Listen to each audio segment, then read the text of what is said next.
Okay, so we're going to talk about number sets.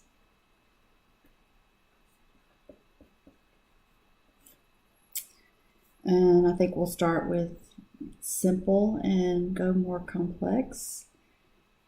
So the first set of numbers that you learn when you're little are the counting numbers.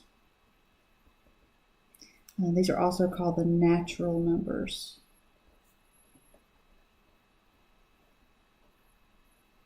And most people don't start with the number 0, but if you add the number 0 to the natural numbers, that wasn't a very good circle.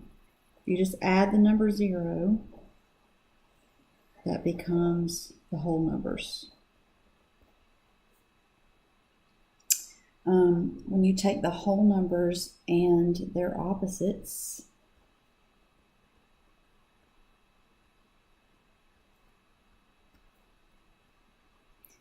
then you have the integers. That's a good way to remember what the integers are, is that it's the whole numbers and their opposites. So all the natural numbers and then are included in the whole numbers, and then all the whole numbers and natural numbers are included in the integers. And then you have all the other numbers that we don't really like very much, because the rest of the real numbers are made up of two different sets of numbers that don't overlap. You have the rational numbers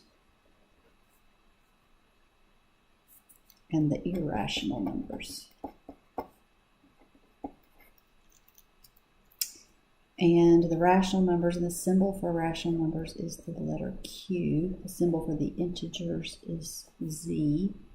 And then you have whole and natural. And for irrational, we just usually use IR. So that's what I use.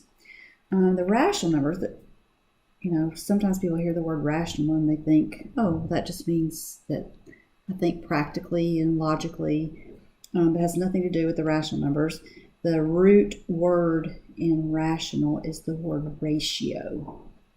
And a rational number is any number that can be expressed as the ratio of two integers.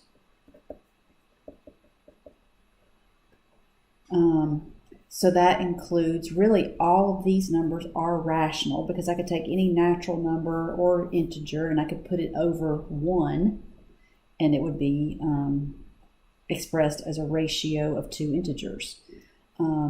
Also, all fractions, all fractions are ratios of two integers, whether it is just a normal fraction or an improper fraction where the numerator is greater than the denominator.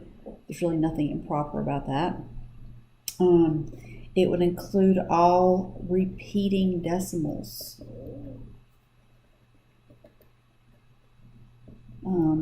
For example, the repeating decimal 0.3 repeating, that is the fraction 1/3. 0.6 repeating is the fraction 2/3. 0.1 repeating is the fraction 1/9. And all of these can be positive or negative, because integers can be positive or negative. So we can make some of these negative. And then not only are the repeating decimals rational, but also what's called terminating decimals. Terminating just means they stop. 0.5. Well, let's make it negative. Negative 0.5 is negative 1/2. 0.125 is 1/8. And not only that, just anything like 0.74. Well, if you read that properly, it's not 0.74, it's 74 hundredths, which would be 74 over 100, which reduces to 37 over 50, but as you can see, it's a ratio of two integers. So the rational numbers include, all the natural whole integers, but also all fractions, all repeating decimals, and all terminating decimals are all rational. And that leaves numbers that are irrational, and they cannot be expressed as a ratio of two integers. I'm sorry. Some of my friends texting me.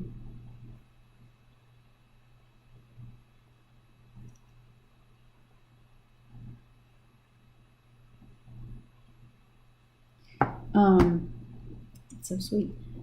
Irrational numbers, they can't be expressed as a ratio of two integers, and so it would, let's put it this way, cannot be expressed as ratio of two integers. And because we have listed repeating decimals and terminating decimals over here, that would include all non-repeating, non-terminating decimals. And the best example of that is the number pi. Pi is approximately equal to 3.14159 blah, blah, blah, blah, blah, forever and ever and ever. No pattern of repetition, never stops. Pi is irrational. The number e, which is approximately similar to pi, 2.71828, and then it has a non-repeating, non-terminating decimal that goes forever, and that's why we use symbols for them. Most irrational numbers we can write in some sort of symbolic form, because to write them in decimal form, they have to be rounded off, because it would be impossible to write a decimal that never stops. And so examples are like radicals that don't simplify. The square root of 2 has a decimal approximation, like 1.41, I think, something, I don't know. It's a non-repeating, non-terminating decimal, so we use radical form. That's why we write things in simplest radical form. Any radical that doesn't simplify, the square root of 79, positive or negative. These can be positive or negative. We don't need to write the decimal approximations for all of these, but and it could be like a cube root of something, a cube root of 10. 10 is not a perfect cube, so the cube root of 10 is going to be an irrational number. And all of these together, the rational and the irrational, all combined together, make up all of the real numbers.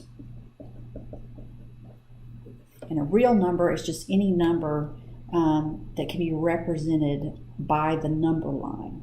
If it's a real number, it has a place on a number line. And that leads us to numbers that are not real.